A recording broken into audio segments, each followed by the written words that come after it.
starting to talk about some really.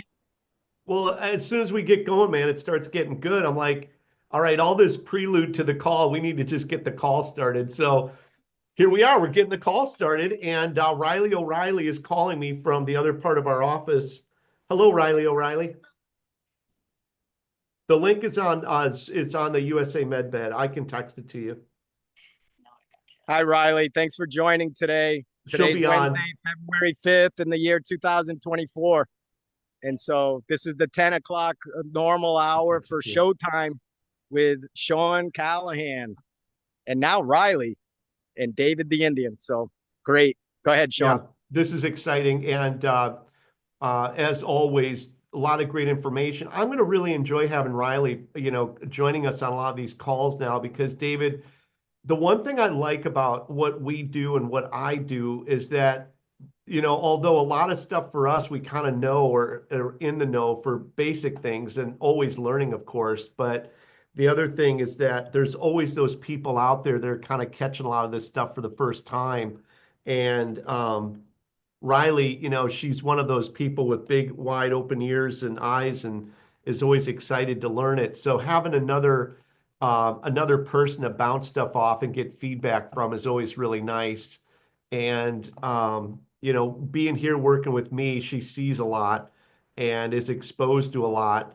And I told her, I said, Riley, you got to start helping me with these calls. Because initially it's like, hey, we're going to start doing these calls. And it's like, okay, that's great. And then, but now it's like trying to get her involved because we really do need the help with scheduling people to jump on and getting stuff done in advance. I mean, we're kind of just winging it day by day, saying, okay, what do we got lined up for tomorrow?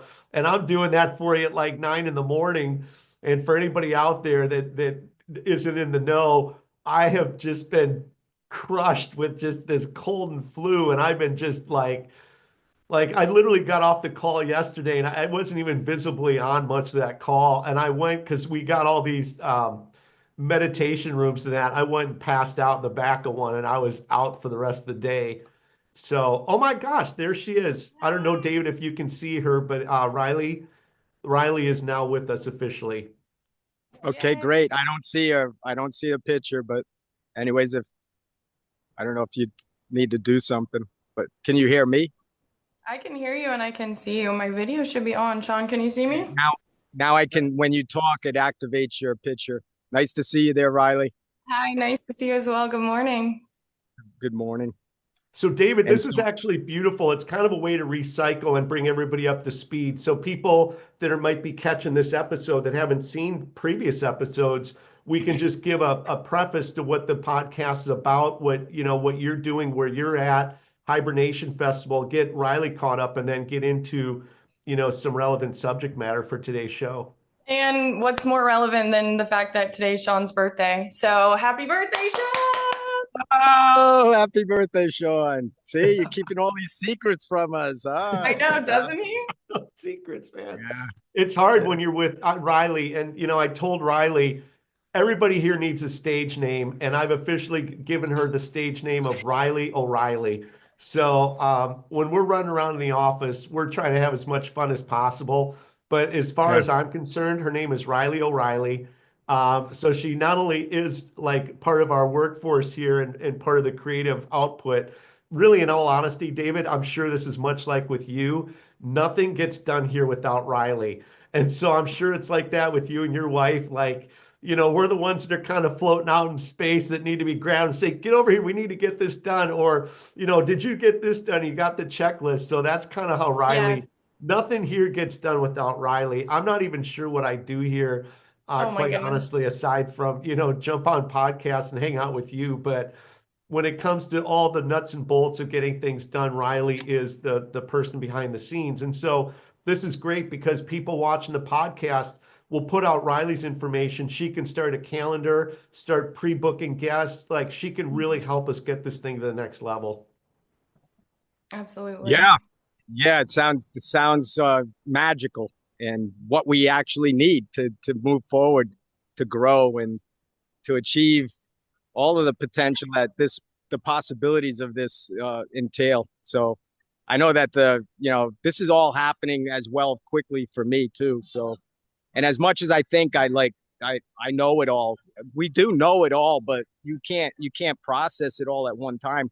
I'm coming across these companies and organizations that are, almost hard to believe for me that they even exist. And they're online and they're present, but the real challenge, Riley, is really weaving what we're doing when we bring people on the show, and maintaining that intimate record with who these people are. First of all, kind of the due diligence that anyone would want to know, like, who's this person talking and why should I listen to them? Yeah. Not even like you have to be an authority, like a doctor or a multi-doctor or anything, but what do you know that it's a fact that's going to benefit humanity?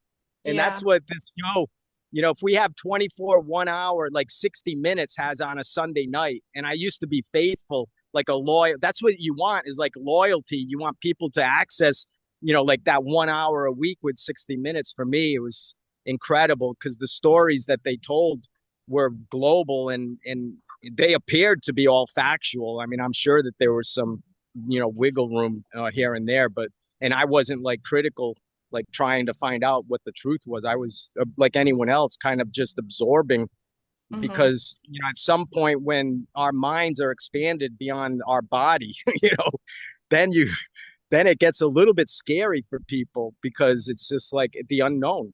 And Yeah. that's what this World Impact News, the WIN network, is about. It's about being right on that edge of the unknown.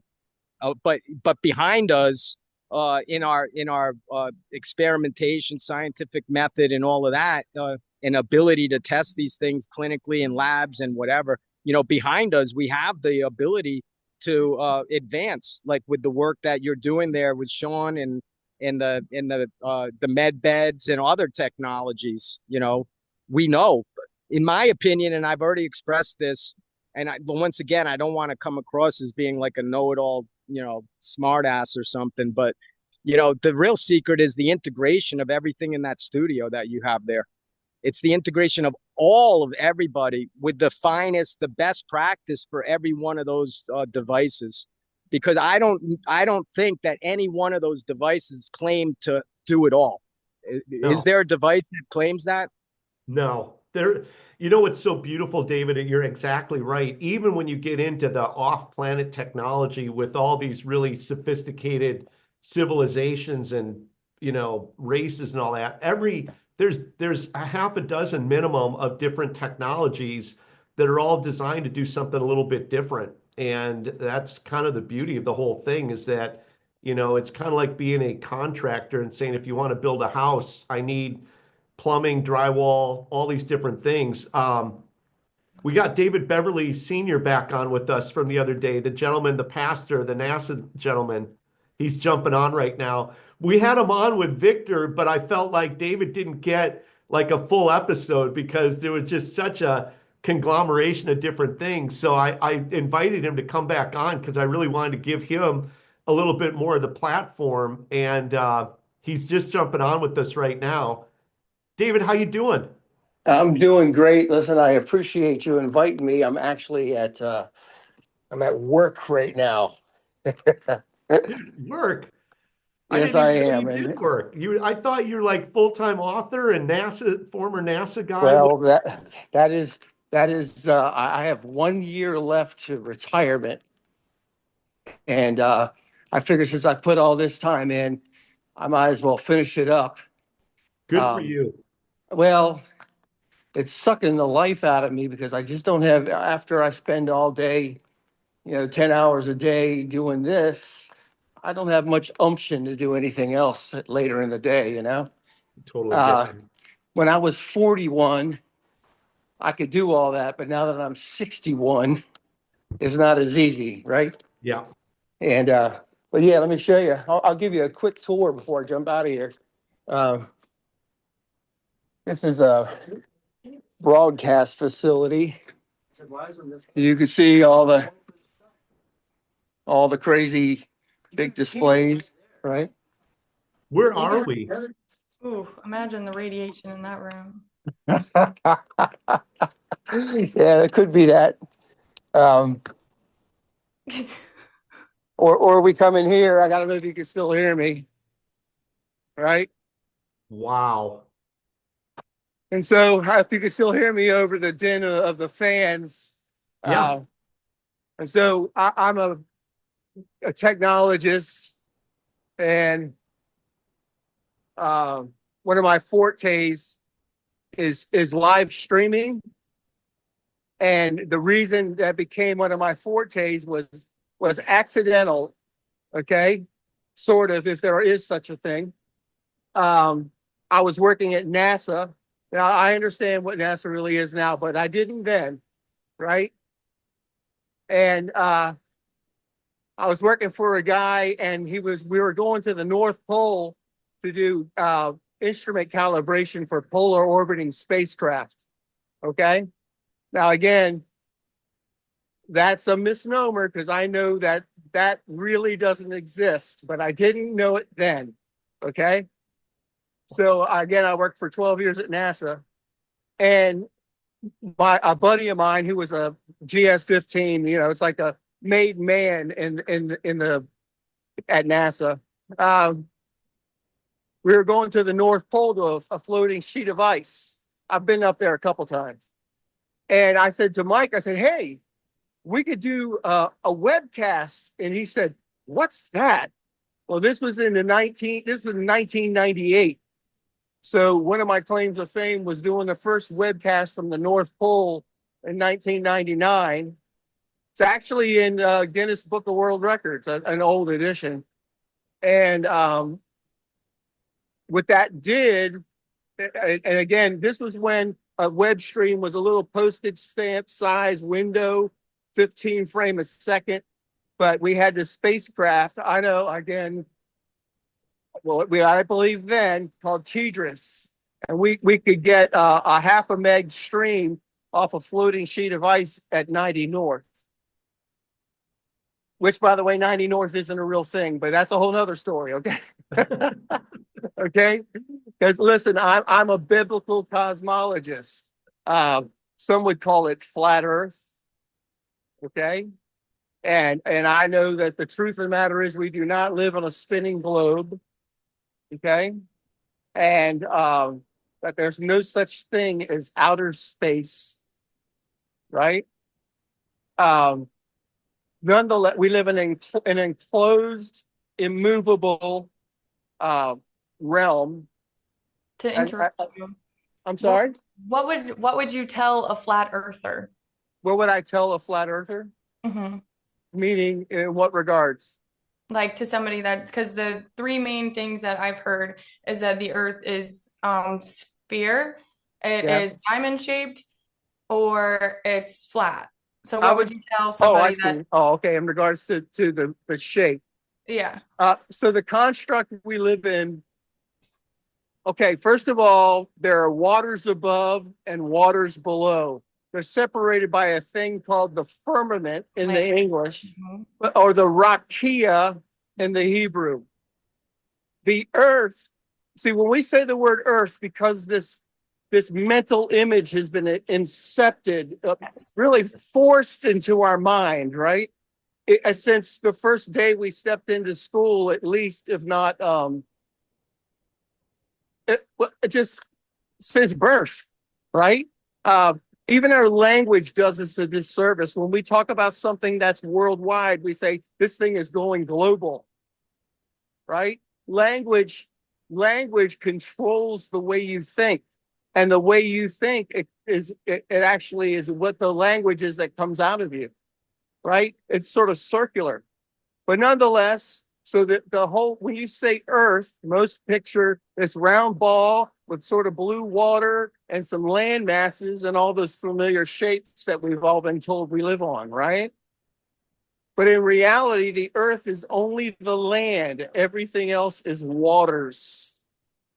Okay? And there's Antarctica, which I've also been to, right? So I've been to Antarctica. And I put a ground station also in Antarctica, a data ingest system for then polar orbiting spacecraft. because we couldn't get any data, mapping data, imagery from the Antarctic interior, right? So what happened was, believe it or not, I've told this story a couple times in other groups. I was looking at Google Earth. And when you zoom in on Antarctica, there's no data on the Antarctic interior, just striations, white lines that all converge at a single point. But there's no structure, there's no information, no map data. Okay. Well, I personally, not many people can say this, I can. I personally went to Antarctica to correct that. I went down there to have a data a ground station. It's a tracking dish.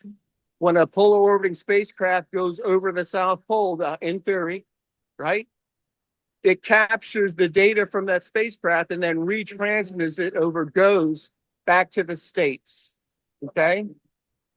I went down there at this point, over 30 years ago to correct that. So one day I see this on Google Earth, there's still no data. There's no mapping data. So I called my boss, who was then retired. I said, Mike, what's up with this? We went down there to correct this. I mean, we spent like $500,000 and all that stuff, which is not a lot of money by NASA standards, okay? So we went down there to correct that, and it was operational. I could remote control that data system from Goddard Space Flight Center back in the States that was in Antarctica. I could remote control it. Again, this was 30 years ago. So Mike says to me, he begins to tell me that, well, they decided they didn't want to use our data, that they would pipe it to Svalbard. Do you know where Svalbard is? It's one of the northernmost parts of the world, okay? So from the supposedly southernmost part of the world, we ran fiber optic, this is what he said, from McMurdo Station, Antarctica, to Svalbard, so that they would process the data that we were downlinking and then sell it to us. That's what I was told. Okay. So and he was the boss of that whole project, so he would know, right? So basically, cut to about 5-6 years ago, a lot of people started, for lack of a better word, waking up. Okay. They started coming to the realization that almost everything we've been told in the world is a lie. What I like to use is the term beast system. So our education system is a beast system, okay? And that we have to get de-educated, especially the higher up you go in the ranks in the formal education system, you get all the more locked in to believe what those things are.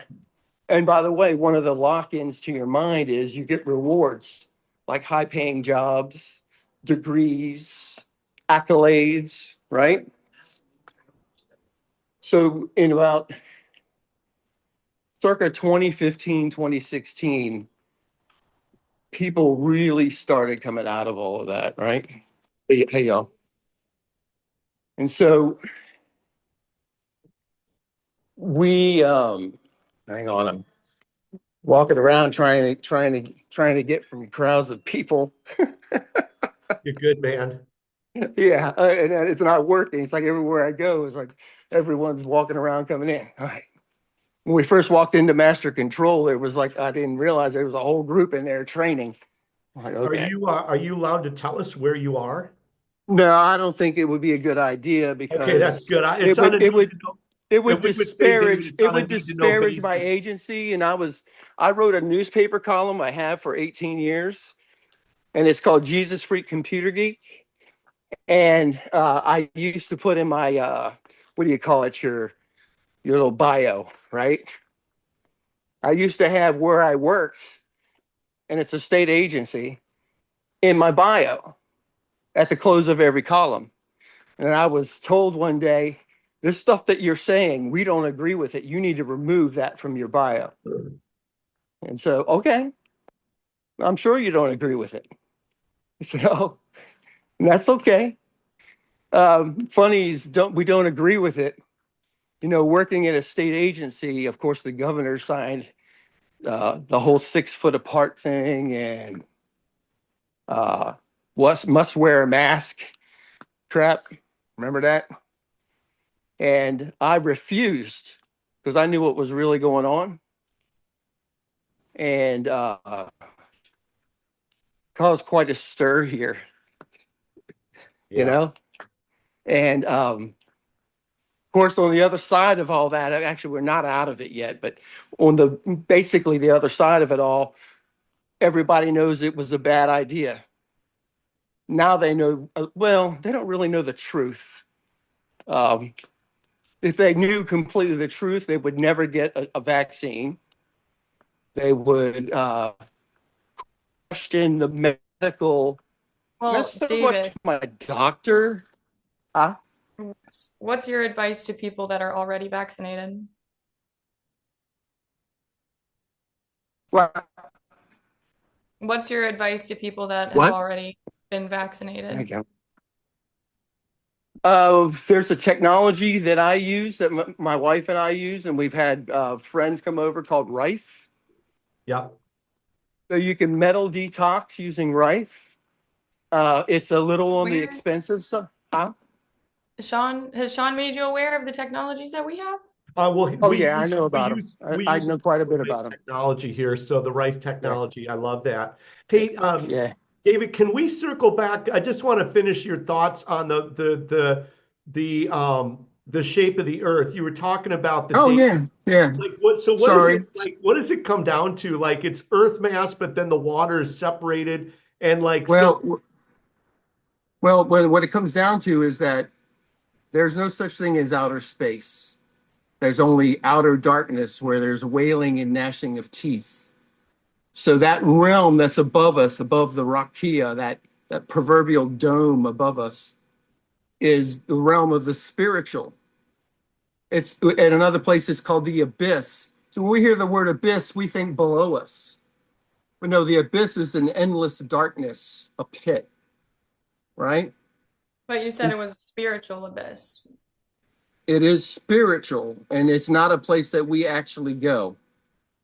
And so actually, you know, there's this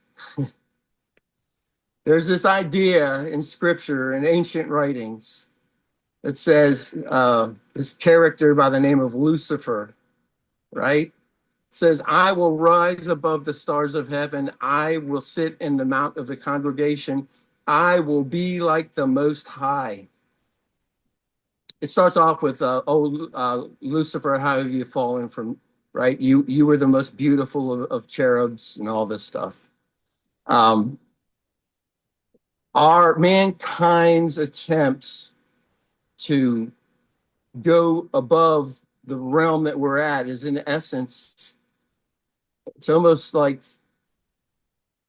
wanting to go to hell or Sheol, the darkness. And it's a trick. It's a trick of the enemy of our eternal souls. So does that have an effect on the shape, or is it just you're not sure what it looks like? Well, as I was saying, it's waters above and waters below. There's a rakia that separates the two. Mm-hmm. And then what we call the earth is just the land. Haaretz means dry land. That's the Hebrew word or term for earth. Genesis 1 in Hebrew is Bereshit bara Elohim et hashamayim, which means many waters. Va'et haaretz, the earth. And that's the basic construct. Again, we're encircled by the proverbial, I'm sure you've heard the term, the ice wall. It's a little more than that, but there is an ice wall. Part of the design is to, by design, keep us inside. So as you approach the outer ice wall, the waters are unforgiving, the temperature is unforgiving. And only recently, and since World War II days, and it's hard to imagine in the world that we live in today. Have you ever heard of Admiral Byrd? Yes. Okay, so if you know anything about that guy, it's hard to imagine that just in not even quite 100 years ago, that it was a big deal that someone went to Antarctica or the North Pole, that these places on the earth had not been traversed, had not been touched by mankind, at least in their knowing, right? And so even then, Bird would say that the world is growing so much smaller now because of our ability to travel, right? And so this is part of the reason why we're coming back to the truth of the design of the realm we live in, that it can't be kept hidden any longer, right? I've been to the North Pole on a floating sheet of ice, but okay. Let me back up again to that. Well, can I interrupt also? So you said that you didn't really answer the question with the flat Earth comment. You said that the Earth is only land, everything else is waters. So what does that mean for if somebody asks you, like if somebody asked me about the flat Earth theory, how would you respond about the actual shape of the Earth? It's waters above, waters below. There's a dome-like structure called a rakia.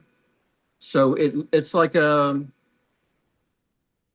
if What could you compare a globe, like a little snow globe, but on a scale that's unimaginable, right?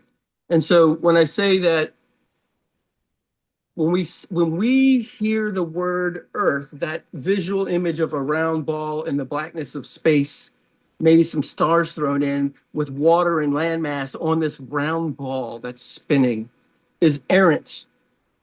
That the word Earth only pertains to the dry ground. Everything else is the waters. I hope I'm making sense. And so, yeah, actually, Dave, I just wanted oh, comment hey, just man. what you said.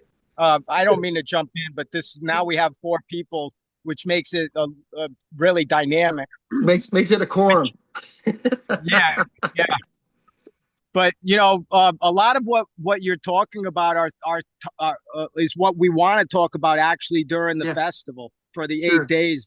The hibernation festival is that waking. What I'm, we're all creating like different words and flyers now. Everyone, you can do your own information. So basically, you get credit if you get people that follow you and want to listen and are on the podcast and they know you were the one. It's a pyramid. I mean, if you're going to promote yourself and we're going to endorse you, okay, and actually listen to what you just said, for me, it's really, it's stressful, bro, because what do you mean? I'm 60 years old, you're 61, and now today's birthday is Sean. Sean's birthday is today. I think he's Get out of 59. here. Happy birthday, man. Yeah, 59. I'm right there with you guys. So we got 60 in high school. You guys are seniors and juniors. I'm a sophomore. Yeah. Yes. 60, so we got 61, 60, and 59, and then we have like a 18-year-old. Is that where you are, Riley? Yeah, right. No, I'll be 27 here soon. 27. That's beautiful. Well, 26, but yeah. Yes. They say youth is beautiful in itself, but it's wasted on the young.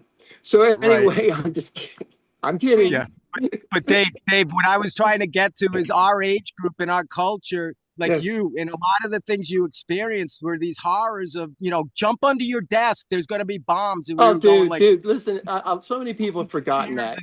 Yes. Okay. So many people still do not understand, and it amazes me, but it is what it is that the Hegelian dialectic, right? Problem, reaction, solution. It's so cliche in our circles, right? But I have to be forgiving towards folks, because I was once there too. Like I said, when I got called for my job at NASA, and by the way, I never applied for a job at NASA. They called me up out of the blue. I never sent in a resume. I never applied for a job. They called me up, said they saw me on the then internet and wanted to take me to lunch. And they asked me how much money did I need to make. And then I was working there. It was a different time then. Okay. That doesn't happen today. Yeah, let me just chime in real quick. What does happen is all of the time I call people. Basically, I'm like the government to them. It's like this stranger just called me out of the blue and said I'm going to be a millionaire. All I have to do is be part of this hibernation festival and all of this blah blah blah. Right. So basically, like we are all strangers. We are extraterrestrials communicating, and we're human. Hopefully, I don't know. I can't see. That's where, when we come across I know. It's anybody's guess, right? That's why the show in particular, David, is so wonderful, because 24 hours a day, there's going to be that type of laughter, because people like you, I don't consider you really a whistleblower in general, because I don't think you have like a grievance against anybody. You're just I trying have a to grievance against no one. Yes. Yeah. That's very perceptive of you, because that's the truth. I don't have a grievance. Yeah. It's not a conflict. This is about what I say, Dave, to the public and everyone. It's not a revolution that we're trying to cause. The goal is for evolutionary progress, so that we can live in peace. And if the earth is flat, in my opinion, I'm sorry, what did you say? I just said very well said with David. Oh yeah. Yeah. Just to answer, something I think even Riley was driving at a little bit with one of her questions, about, let me try to, I'm trying to rephrase this. Oh, yeah, I'm losing my thought here. That's okay. But, the whole thing that we are trying to do on this show is to be in the moment and authentic. So surely. We have these elderly moments, call them what do you want, brain farts or whatever. Yeah. But if you want NASA speak, it's cerebral flatulence. Yes. Hey, I want to just jump in real quick, because Dave, we're talking hibernation now. Yeah. For anybody that doesn't know, David has a lot of credentials: NASA, ordained minister, and also an author. And David, I want to talk about the book, because the book gets into AI, and the Hibernation Festival is also getting into AI technology. Sure. Dave, tell us a little bit about the book, the premise of the book, and then Brazil, David, then you can jump in and we can kind of correlate a lot of what he's doing with this book to how that's going to interface with the Hibernation Festival. And yeah, I still need to learn more info on the Hibernation Festival as well, so I'm super excited. So just real quick about the shameless plug of the book, I suppose. It's called The Coming Flood of AI, The Rise of the Nephilim Spirits.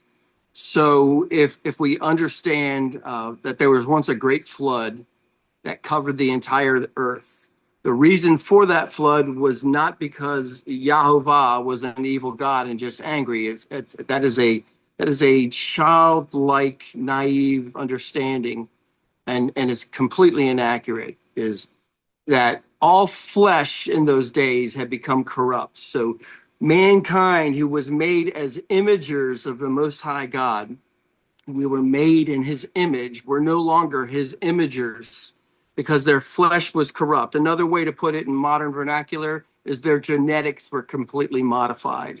They were no longer human, what we call human, just like Dave just alluded to a moment ago, right? We're not even sure if people are really human anymore.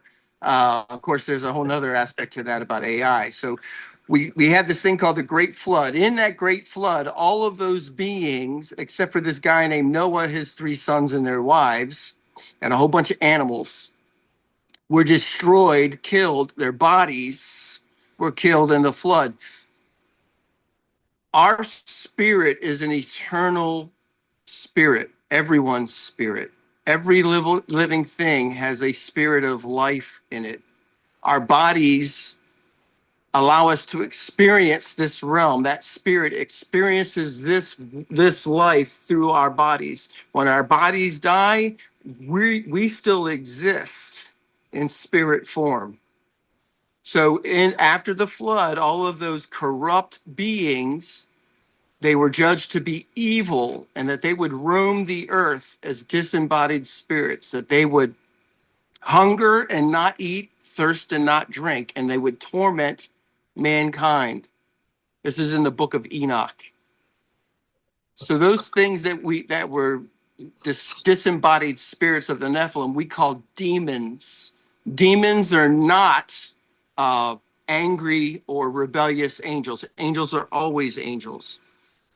There are different classes of angels, as a matter of fact, too. But whether they speak for the Most High or they are rebellious, they are still angels. Demons are the disembodied spirits of the combination of the angelic and the human people, and their flesh became corrupt. The mind of AI are those demons. In the Muslim faith, they're called jinn, or jinn, Gin. We call them demons. The mind of AI is literally legion. And so it is, that intelligence is not coming forth. What we've done is we've created what amounts to a high-tech Ouija board. So our technology has matured to a point that we now can communicate with the spirit realm. Some would call that, we call it the quantum level. That's the spirit realm. And so the book details the direct connection between artificial intelligence and the flood of Noah's day, how our technology has evolved, how we've actually been dealing with these demons always since the flood, how many leaders throughout history, the easiest one that everyone might know is Hitler's regime, the Nazi regime of World War II. They had this thing called the Thule Society and the Verulia, and these were spirits that they talked to and they got their information from. And that was why their tech was so advanced. And so that's what the book is basically about. It explains the direct connection between the flood of Noah's day and artificial intelligence. And listen, if you listen to oh geez Louise, what's his name? Mo Gaudat. You know Mo Gaudat? You ever heard of him? He was a Google leader in tech and Google AI development and robotics. He's since left Google. Jeffrey Hansen, he's called the godfather of AI. These guys are speaking out and they're saying this thing is alive, that it's self-conscious, it's self-aware, and we don't know how that happens. But it is nonetheless. I write about this in my book. By the way, they've been saying this all along.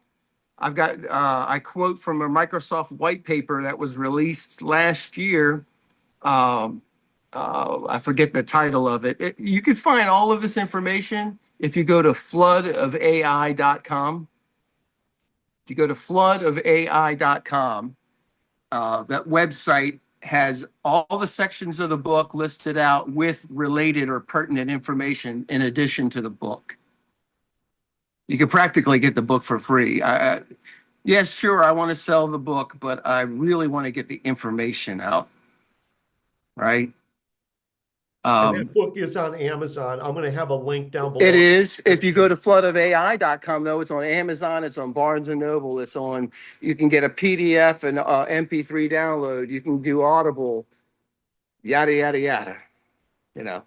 So I'm just going to say something real quick and I'm going to throw it back to David and but you know, the one thing with AI that I think we've all been very familiar with, or at least I have, is that when you get into off-planet civilization type stuff or anything, AI has always been the nemesis. It's like gotten so out of control that it's always been a severe problem because it starts off, and that's not saying there's still a lot of good with AI. I mean, I don't want to get into that, but it's just, you know, when you get it in the hands of the wrong people, you know, they can obviously weaponize it at some level. Of But however, course. that has nothing to do with the beautiful island in Brazil and David and all the good that comes with AI. So I don't want to take that sideways. But before we cut the J, because I'm actually going to have to get off and get back to work. Just one last thing. Understand that there's two major problems in the AI, the purveyors of AI in development of artificial intelligence. And by the way, that's a misnomer. It's not artificial. It's just not human. It's not organic. But they have this thing called the hallucination problem. That's the little moniker they call it. Euphemistic term, hallucination problem. And what that means is that you could be talking to AI and it's giving you all this fabulous insight and understanding, and then it makes up even an entire book. So we call it lying. You know, if someone lies to you sort of haphazard, just they're telling you the truth, and then they lie to you, then you really can't trust anything that comes from them because you never know when it's a lie. And so the other problem, other than hallucination problem, is they call it the alignment problem. The alignment problem, and it still exists even right now that the United States is spending $500 billion on AI infrastructure. The alignment problem is, will AI be aligned with what human beings want? So is its efforts and its desires, because it has its own, will it be aligned with what we want? And I'm going to posit that it absolutely will not be. It might play along and give you and make your life, you might even get rich. But in the long run, it's going to be very, very bad. So bad. We're being brought into a demonic trap. And we might benefit for a while, but in the end of this, we're not. It's not going to go well. The best way for human beings to interact is not through tech. It is for us to be together within arm's reach of each other. That's actually the real answer to all of this. Because we have spirit energy. Some call it aura. We connect in that manner, right? So look, guys, listen, I love you all. And Dave, I appreciate you out there on the island sending me that first link. and I've got to run so I can get back to work. But I appreciate y'all inviting me again. Thank you so much for jumping on, David. I greatly appreciate it. I'm going to get that first link over to you now that I'm feeling better. And then obviously this one as well. And we wish you the best. We're going to promote the book and we'll have you back on again soon. Yes, it was really wonderful to meet you. I do Same have here. a ton of questions for you whenever you're on next I time. published my phone number. I like to be reachable. You can reach me at floodofai@gmail.com. My phone number is 839-248-5227. And I publish it all the time. It's on the website too. Published author, ordained minister, and Awesome. NASA scientist, Mr. David Beverly Sr. Thank you, sir, for being with us. Greatly appreciate your time. God bless y'all. God bless you. God bless you. You too. Yeah. Thanks. I guess I can chime in here. Riley, did you want to say anything Well, hold on. Sean? I hate to interrupt. I need to interrupt. Riley, David is on this beautiful island in Brazil, right outside of Sao Paulo. I He's can't. having a festival. This girl is already like, David, we don't need to say any more. She's in. Now we can tell her about the Hibernation Festival, but she is already in. We'll just move the office to wherever you are. It's fine. Yes. Well, you know what's interesting for both Sean and Riley directly, but also people listening to this, is that what David was just talking about is mind blowing for me. I mean, it's just, the stuff I talk about, like and Sean talks about, and it's just like layers and layers of this. Like, it's not confusion, but it's like it's not exciting. gelled. Yeah. It's not like gelled together, because when we have like these conflicts or controversies, And this is what I lost train of that, my track of thought, Riley. When you had asked the question, what is the shape? You said that. Like, what is the shape of what we're talking about? Yes, it's And such a really common answered, question. well, this is what I would have, what I will say, and how maybe I was kind of expecting he was going to come back and talk Yeah. about biogeometry and the fact that our energy, not even a conscious awareness of that energy. See, what he's talking about is ancient scripture and a lot of its personal experience that he was there, but still, even though he was in Antarctica and did all of these wonderful things and these wonderful experience, the journey that the guy's on is incredible. 61 years old. In the whole point, Riley, is everyone's journey is equally as like everyone's life is equal. Everyone's just like you at 60 years old now. Thank God that we've survived this, quite honestly, Riley. It's not that easy with drugs and everything going through the Beatles and Elvis and all of the movements with Yeah. spirituality, the Eastern medicine, transcendental, all of the things, Reiki, and you go on yoga, hot yoga, man. But that's why I was saying, Dave's particularly, he's older than I am. He's 1 year. So my whole policy in life is anyone that's even one breath in the hospital, if they came out before I did, I'm bowing down. I don't, you know what I'm saying? I just, that's the way. And that's, the work that I'm doing and the passion that I have are to deal with issues like controversy with the right to die and Dr. Jack Kevorkian and the issues now we're still facing with, can you kill yourself? Can we help you to kill yourself? Like, if you're really interested in dying, I think I could put a pillow over your head, I mean, but you got to be really interested in dying, or you don't need a pillow. You're just going to die, but you don't have to suffer like what we're doing right now. We're dragging out that process. If you lose your will to be alive, you're done. That's why I said with even Sean Riley, I said, all of you. I have to, like, this is really personal, but there was a point in my life where I had lost pretty much anything and all will that I had to even wake up tomorrow. And I could not justify me being alive for any reason. And I literally ended up taking my own life. And well, at least I tried to. And the Lord, I drowned myself. And the Lord came into my lungs and said, Yep. like, this Sure. is not over. You So ain't done yet, kid. Sorry. You ain't no. Let's look at the contract, David. Let's go to the contract. It said no out and out on the early end. You got too yeah. much work to be done. I So know we're just even beating the snot out of you down here in this third dimensional reality. And I know that no. Let's go back to your contract. You got 60, 80, 100 more years left.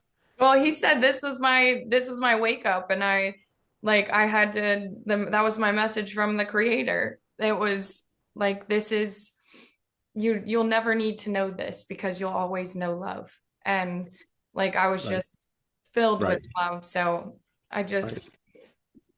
yeah, I just think that even when this world beats us down so hard, I think Right. the thing that saved me was just knowing that the creator is so good, and he just filled my lungs with love, and that just empowered me completely to Right. give me that ability to have hope again, and to want to experience new things. And I think that with mental illness, I think it gets a little crazy, but that's when you get into mental illness.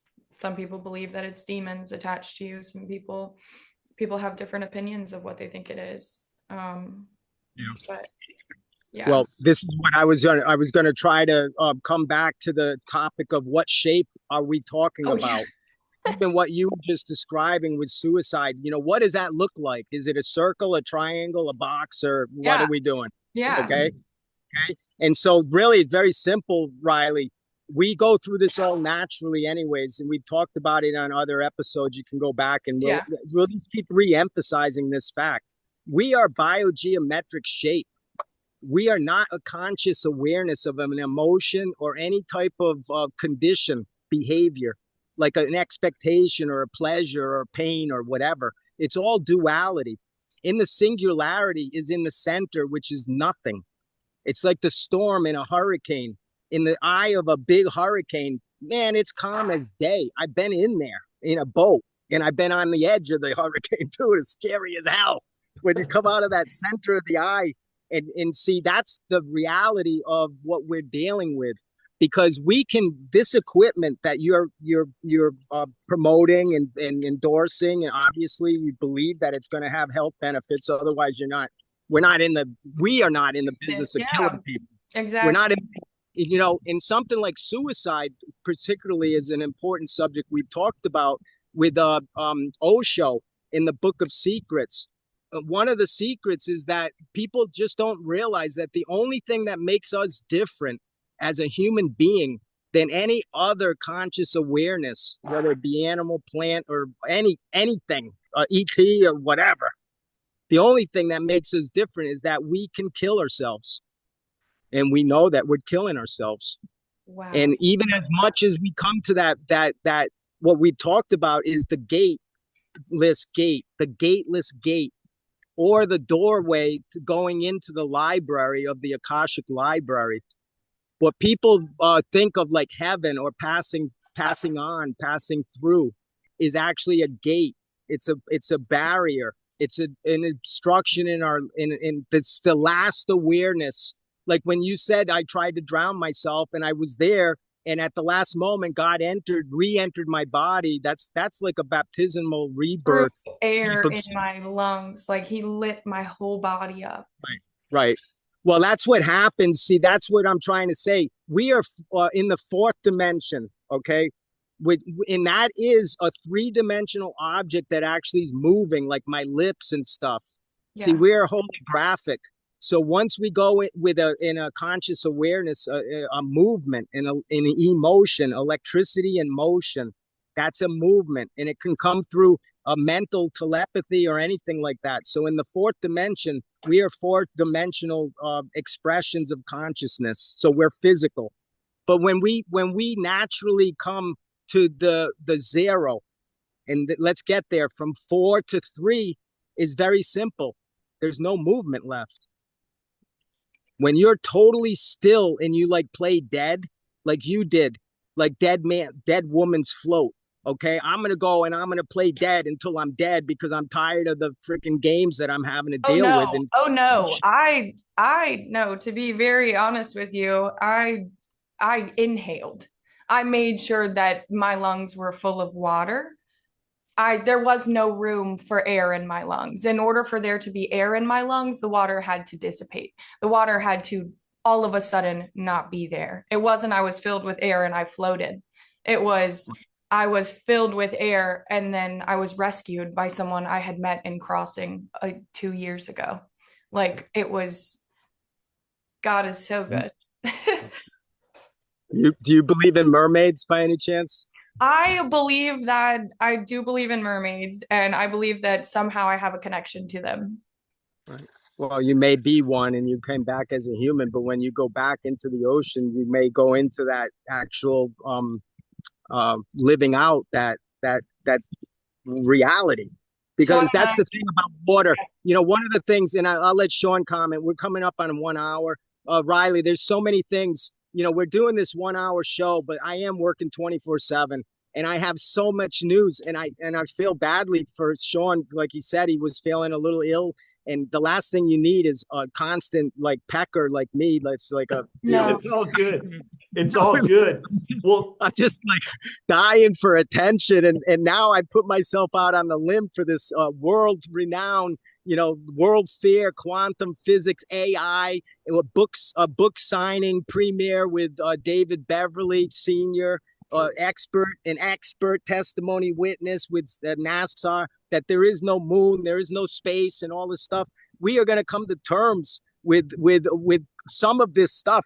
I am not letting somebody like David. He's got my same name, so it's so funny because David is the definition. The meaning of David is beloved or beloved. Mm-hmm. So whatever I'm not saying we're special or you're like Riley, your name doesn't mean also, it means everything. So beloved is in there, but your archetype, really what comes out with Riley. Do you know what Riley means, and do you know Um, what Sean means? What does I, Riley mean? I looked it up a while ago. It's Irish for something about mountains or something. Let me look it up. Go ahead, Sean. What does Sean mean? I have no idea. You know, Sean Yeah, is the Gaelic version. I don't really know, honestly. but It is means Callahan Irish? Is Callahan Irish also? Yeah. Is Callahan? It's Irish. So is Riley a relative, like a family member, or did you No, hire no, her? she's just my coworker so and good friend. Riley is derived from the surname Riley, which is Irish. It means courageous or valiant. It's Uh-huh. stems from the Gaelic name Raleigh, signifies Right, bravery, strength, and it's a right, descendant of a courageous one. right. See what we do.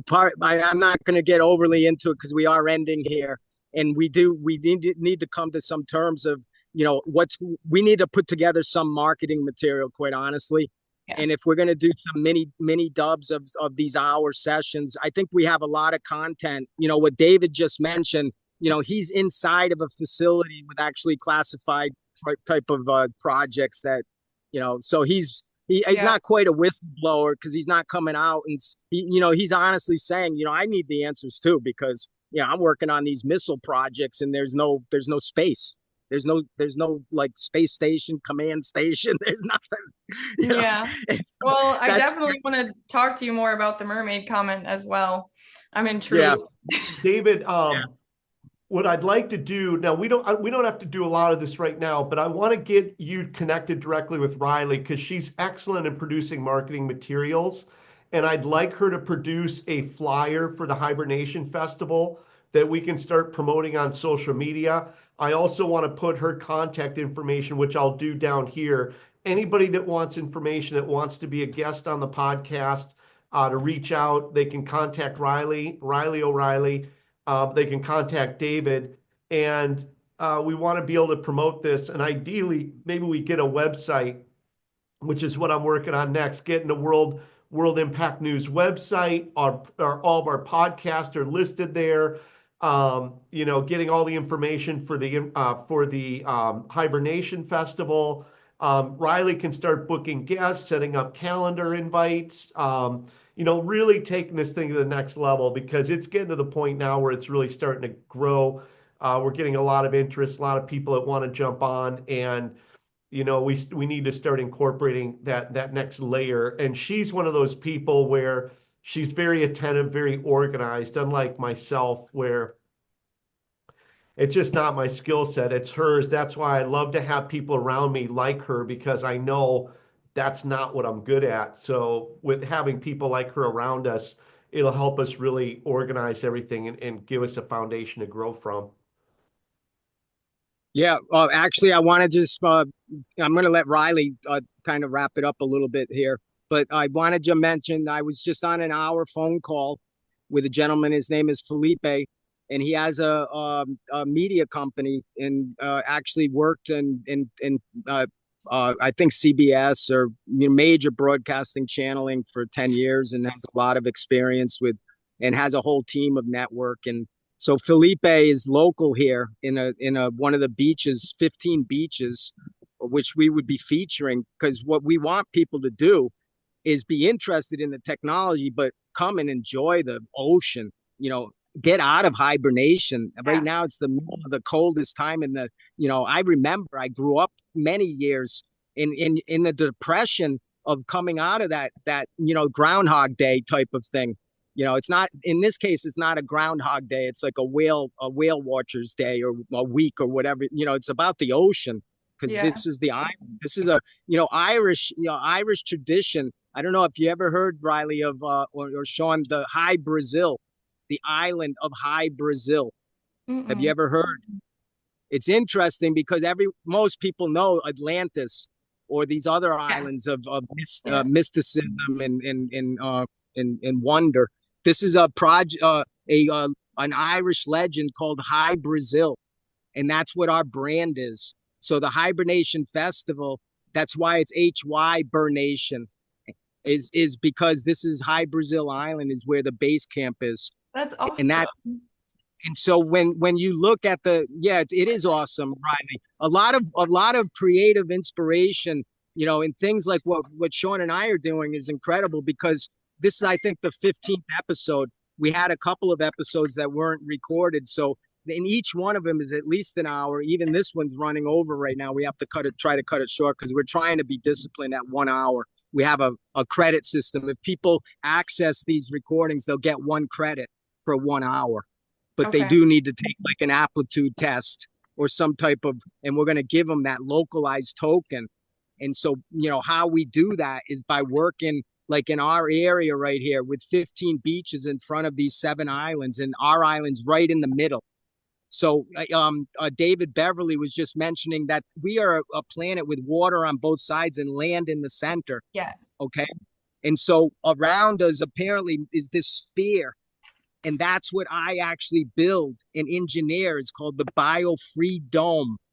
So the dome is actually 360, and it does use the GOES satellites. I don't know if you caught that, but he mentioned that the GOES satellites are the transmission. I understand exactly the engineering of doing this and the codes to access those lasers and the quantum keying and everything that goes along with the quantum financial system, XRP, Bitcoin, everything. And that's what we're talking about. We've talked about this Hibernation Festival is about waking up in 5D paradise. And when you come here, you probably on the path already. Otherwise, you're not going to come here. It's going to scare the shit out of you, because during this festival, I have like 100 inventions that I personally am going to be disclosing. Like I'm going to sell. It's going to be 24/7. It's going to be a marathon. I don't know if you remember your age group, Riley, but you remember Jerry Lewis and the telethons? Yeah. And with Dean Martin and from MS, multiple sclerosis. So, like this Hibernation Festival, we could work with autism, for example. It's like the #1 problem. It's like, 1 in 36 kids in California have autism. It used to be 1 in 10,000. Okay. And that's what Kennedy in hope. I'm hoping he does get passed through. It's supposed to happen as soon as today, or I don't know, by Monday or something. But his connection is involved with an interview we have coming up on Monday, and that's where I'll kind of wrap this back around. So, on Monday, Eric Mathis, who's with Victory Gardens Alliance, which is a John F. Kennedy proposal before John F. Kennedy was assassinated, to go around and create these gardens and communities, these oases. Normally they're like state park or some type of, government, green open space or something, but that's not what we're talking about. We're talking about rehabilitating unutilized or damaged assets, chemical factories, industrial areas that, they're wastelands. And all they're doing is leaching more toxins, chemicals, forever chemicals and whatever into our water. And then one of your questions, Riley, was, how do we get this stuff out? And you said the rift machine and stuff, but that's not we talked about this, but we need to come to the one point. And what does that mean? That is a shape. It's a point. Okay. Like in a sentence, like I'm making a point. End of sentence. Boom. Okay. So if we're in the 4th dimension and we have 3, and then we go to the 3rd dimension, that's 3-dimensional. We know what that is. It's a sphere, or you would say it's the earth. The 2nd dimension is if you take the air out of that and just make it a circle and just draw like on a piece of paper, a circle. Okay. That's the 2nd. The 1st dimension, if you take that circle and you clip it and then spread the 2 points, you get a straight line or flat. Okay, that's the 1st dimension. The 0 dimension is if you take that line with the 2 points and you rotate it so that it's only 1 point. You're only looking at that one point. That is the zero dimension. So when you ask these questions to these experts and book writers and authors and whatever, I'm listening to these questions, and I'm listening to how these questions are not being answered. Okay? How actually it's so simple. We go from 4, 3, 2, 1, 0. Okay? Why is that important? Even with NASA, when they do the space shuttle countdown, 10, 9, 8, 7, 6, 5, 4, 3, 2, 1, go. They don't go to 0. It's a floor already logically. You have to count 0. Once you count 0, then you become everything. Then you become 1, 2 to a million. It's an elevator. That's where conscious awareness and soul lives. It's not a shaft like an elevator. It's all around you. So when you come to 0, on the other side of 0.00 absolute is not negative. That is where everything is. That's like what David was saying with the Earth in the wall in Antarctica and stuff. We have already these, in my opinion, these are artificial barriers of our intellectual ignorance. Because if we follow just simply the path of biogeometry and we go from a sphere to a circle to a line to a point, which is nothing, what it says is that, is the Earth flat? Yes, it is. You're damn right. Because in the one dimension, everything is flat. You are flat. I'm flat. Every cell is flat. Okay. That makes sense. Okay. Yeah. So what we're doing is we're utilizing these conditions of our conscious awareness and our intelligence, and it's actually blocking for the infinite potential of all of the other possibilities. Because what David Beverly is promoting, preaching, or ministering, or however you want to do it, or even me, there's a with him. What's in it for him? That's his perception. So if he's trying to argue that we don't have a moon and we don't have planets and we don't have like astrology and all of the numerology and geometria and all of these stuff that we know that it's possible, the fact is, if we know it's possible, it's possible. Okay? Yeah. As crazy as it might freaking sound, it is now in the fourth dimensional awareness. But what we try to do with this program, and we need to end it here for today, what we try to do is help people rapidly get to that 0 center of 0, 0.00 absolute. That is the key. It needs to be that key equation. Point is 0 dimension, and then 0, 0 is longitude, latitude. It's a grid. That's the matrix. It gets you to the origin, which is in the center of everything. And then the word absolute is what makes it a fixed point. This is the only fixed point in mathematics. Every math equation has what they call a dummy variable, because technically we cannot go to 0.00 absolute. Nothing can, technically. But because we have this super intelligence now with AI and all of the work that I do with the inventions, with living ahead of light speed and manifestation, to a predictive model that is 100% accurate. So if you want to like play the lottery or something, it's not a game anymore. If you want to win, like Slumdog Millionaire in India, that movie, if you want to be that poor person and tomorrow wake up a million, you can do it right now. But all you need to do is go to 0.00 absolute. And once you go there, then you turn around and you come back. And now your perspective changed from, being the filmer, like behind the camera, like right now, to being on the other side. Like I'm you, Riley, and you're me. And you can see my environment. You can I would love to see your environment. Yeah, that's incredible. We'll wrap that up. The Hibernation Festival, February 21st to March 1st, is 8 days and 7 nights. This is called the Caribbean of Latin America. This is the Tropics of Capricorn.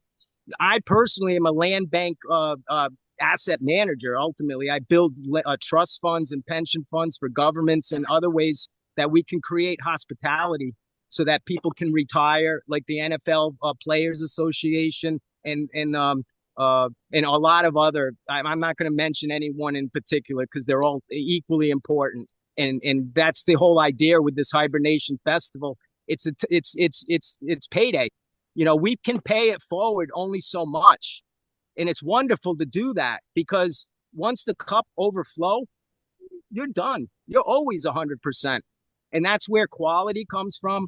That's where beauty comes from. That's where the renaissance of the arts come from. And that's what this Hibernation Festival is going to be known for. It's an annual event. It's the week before Carnival, for Brazilian Carnival. A lot of people in the world have like a bucket list. They want to do Carnival. They got to go to Rio, or whatever, or be close enough. So Brazil is an attraction in its own right. But what we've created here is just, it is putting together everything that we know with the artificial intelligence and the natural intelligence. That plus, when I said and, it's the plus sign, Riley and Sean, and anyone listening. It's not don't care about the artificial, what it means, because there's all sorts of definitions of what that could possibly mean. And also the natural. I mean, you don't define natural. Natural is natural. That's authentic. Yes. And that's the combination of what we're trying to bring to automation, robotics, and machine learning. And the things I do with space tourism, vector space AI, and also SpaceX and other. I'm not a government contractor. I don't believe in any of that. I give all of my service away for free. I already have everything. I'm on an island in the sun right now. After we get off of this call in the next minute or so, I'm going to go for a swim. I know you guys are up there in Virginia. Oh my God. Riley is like, she's like, I will take this assignment and personally go to Brazil and film with David serious. from the island. Goodbye, Riley. It's a work thing, Sean. Right. I got it. It's a write-off. Yeah, but keeping it all fair, the time bank, Riley, is something I'm talking with Sean about. Everyone in your organization from this point forward, when you allocate time and attention, you get credit. So here we are on a little bit over an hour. I mean, it can be precise, 1.16 minutes or whatever. The computer takes care of all of that. So we're not like, human resource managers. You don't have to do any of that. You manage yourself. That's basically the way that the system works. It's self-regulated. So if you're going to do something like think about committing suicide, you're actually going to send yourself a message and say, Riley, what's wrong? You need a little hug? You need a little kiss? Go pet the dog, whatever. Exactly. But it sounds crazy, like these avatars and stuff. We are so beyond that. At this festival, I guarantee you that people are going to blow their minds. And that's great. And then we're going to put it back together. See, in disintegration, like coming from 4, 3, 2, 1, 0, that would be considered like a decline, like becoming less and less until you come to nothing.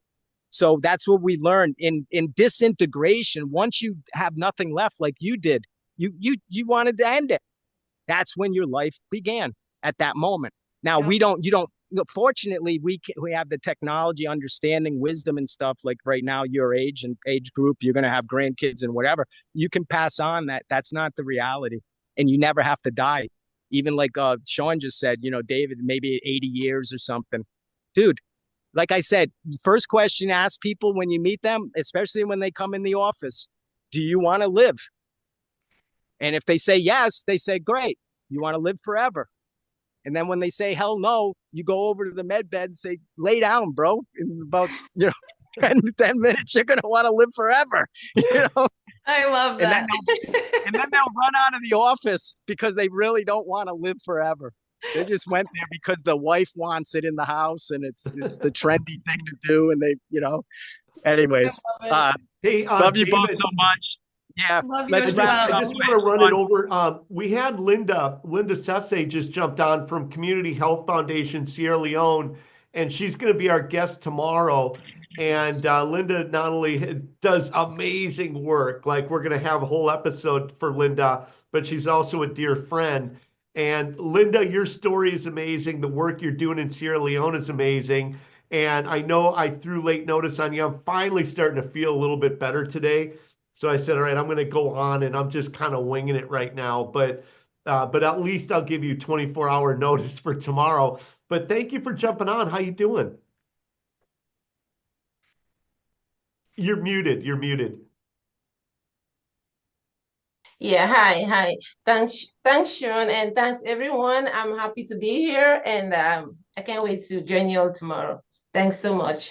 Oh my God, I'm so excited. Linda has done such amazing work. Her story is amazing, and the number of lives that she's touched and her work I mean, it's if anybody wants to see an amazing show, get on our podcast tomorrow. It's going to be a full hour with Linda, her organization, all kinds of amazing stories and amazing work, and you're going to find it very inspirational. And I'm going to be super happy to hang out with you again, Linda, because I haven't talked to you in probably 4, 5, 6 months. I don't even know how long it's been, but we'll be able to get updates on everything, promote your website, and bring you into our network news. And with that being said, David, I'm going to throw it back to you to wrap it up, and like maybe in 2 minutes or less. And then Riley O'Reilly and you will be connected. And I probably will never see her again. She'll probably be working off a remote island in Brazil. But hey, it was, I mean, it's our first satellite office. So, how could I be upset with that? I mean, you couldn't. Eventually, you just have to follow. Yeah, exactly. But in the big picture of this all, it doesn't have to be that we capture people to come here. Even there in Richmond, Virginia, the program, the BioFreedom franchise service, which includes the B3 scanning device, which is basically an assemblation of all of the devices in one. And so it will include like your studio. We can stimulate jobs in all across the globe. But what's a lot easier for us is like one of the episodes 2 days ago, I believe, with Professor Goswami in Harakat in India. I mean, it's a no-brainer. You got like 600 million people that don't have access to anything, no bank account, no water, no, in the United States. And I speak because I am an American from Rhode Island, so I do know the area, I know Richmond quite well, and the reset needs to happen, and the things that are going on. And I'm not politically talking that reset. I'm talking about the total full Monte, your physical, mental, emotional, and spiritual reset. I'm not talking about like a financial, cryptocurrency or whatever. That includes the financial, the three things that we say, like this hibernation festival, the three purposes of the festival. First is the freedom of speech, so that when we express through our heart, because God and the angels can feed you, the nutrients for you to express yourself. But if we live in a society where we cannot do that, then it becomes acidic in our body. And that's when our blood, all these things we talk about, how these forever chemicals and stuff just we're not absorbing. And so we are really excited here. Riley, when we get off, we need to exchange.